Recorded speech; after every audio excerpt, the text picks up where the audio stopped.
Midnight in Paris is directed by Woody Allen and stars Owen Wilson and Marion Cotillard as the lead roles in this film.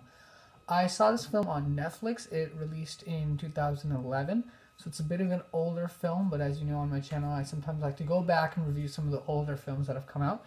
So this is going to be one of those reviews. So I hope you guys enjoy this review as I go through some of the points that make this film so memorable for me. The first thing I want to talk about is just the plot of this film, because the plot of this film is in some ways original and in some ways sort of a rehash of things that we've seen in previous films. And one of the things that I thought was original about this film is that it takes time travel in a little bit of a different format, a little bit of a different light. And that's something that I really appreciated about this movie, is how they showed time travel. And I'm not going to give anything away because those would be spoilers, but the way in which they present time travel in this movie is really original. And even though time travel is something that's been rehashed and rehashed over and over again, the way in which the director Woody Allen attempts to see this is really interesting, and that's something that I really like about this film on the get-go. So let's just talk about the main lead in this film, and that's Owen Wilson. Owen Wilson is the type of actor who is able to shine brightly in a number of good comedy films, but as you know, if you've seen Zoolander 2, most of the time his talents are hidden beneath a terribly written script. Thankfully for Owen Wilson, this film has a great script, and Owen Wilson shines in this film.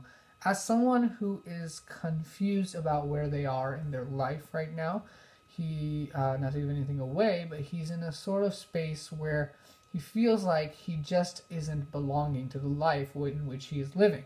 And the way in which Owen Wilson so subtly is able to show sort of this madness that comes with that sort of feeling while presenting in a comedic fashion is something that was really amazing to me, because you rarely get to see Owen Wilson be able to perform well just because the script is usually so bad. But in this film, with a good script, Owen Wilson is able to do something with his acting skills, innate acting skills that I know and he knows that he's had for such a long time. So this is a great performance from Owen Wilson.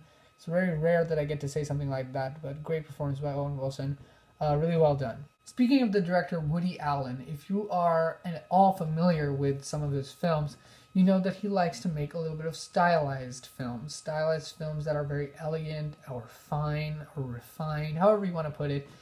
They often feature big set pieces, great production design, and his scripts for the films often include big vocabulary. But that doesn't mean that you necessarily have to be an intellectual cinema goer to be able to enjoy and appreciate the type of style that he has for filmmaking. One of the amazing things that Woody Allen is able to do with sort of this refined style, as you may call it, is that he's able to create a world in which the audience is enveloped in.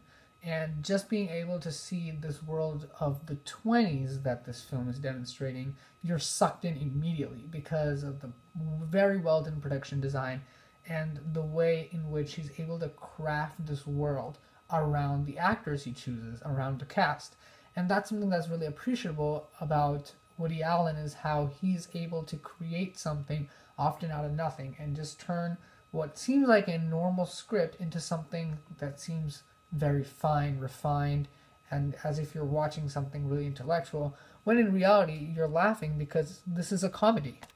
Well, I will say that Owen Wilson is not my favorite actor in this film, however. I'd say that Marion Cotillard, a famous actress who you might recognize from films such as Allied, Macbeth, or Assassin's Creed, has done such a great job in this film as just being able to play someone who's luminous or alluring, and something special about her, and her character is something that will resonate with audiences everywhere, as someone who's able to speak her mind freely and be able to say whatever she wants, while at the same time somewhat reserved. So the sort of tension that she brings to the audience and her character of someone who's able to be open yet reserved at the same time and create sort of this luminous feeling about her is really special. And it's one of the performances you can look back and see how you can do intellectual comedy acting very well. And for that reason, I really do applaud Marion Cotillard for her excellent performance in this film.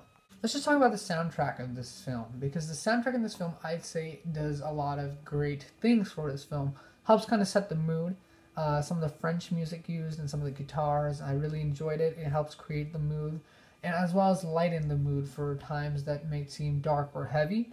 Since it is a comedy, this film uses its music to lighten the mood and set the mood, and that's something that I really appreciate about this film. I think the best way to describe Midnight in Paris is kind of like a lullaby. It kind of draws you in with its performance, production design, environment, music, all that comes together to create a really enveloping, investing film. I will give Midnight in Paris an A-. I took off a couple of letter grades there because I felt that the message came a little bit on the nose.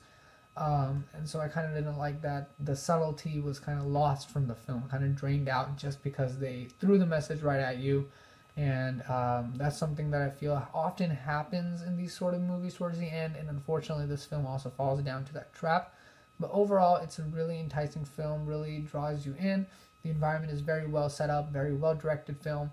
I suggest go seeing it on Netflix. It is from 2011, but it's not that old. I'm sure you'll enjoy it.